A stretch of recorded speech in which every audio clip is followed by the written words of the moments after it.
प्रेम हे आंधळ असतं असं म्हणतात ते अगदी खरं आहे.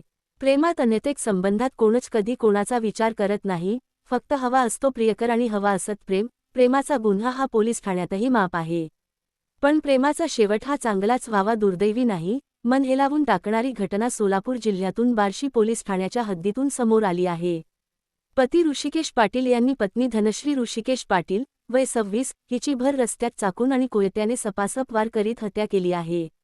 हत्येनंतर पती ऋषिकेश पाटील हा पोलिसांना शरण आला आहे.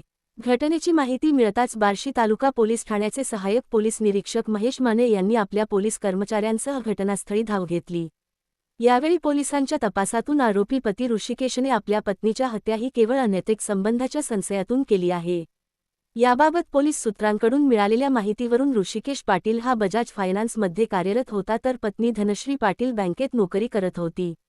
दोघांच्याही लग्नाला घरच्यांचा विरोध होता. मात्र दोघांचे एकमेकांवर प्रेम असल्याने आणि मुलीचा हट्ट असल्यामुळे घरच्यांनी तिचे लग्न संमतीने लावून दिले होते.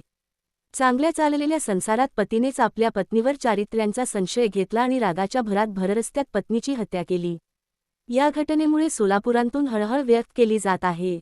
या घटनेची नोंद बार्शी तालुका पोलीस ठाण्यात झाल्या असून अधिक तपास पोलीस करीत आहेत. सोलापूर येथून अनुजा कारखिले देवरे यांची रिपोर्ट.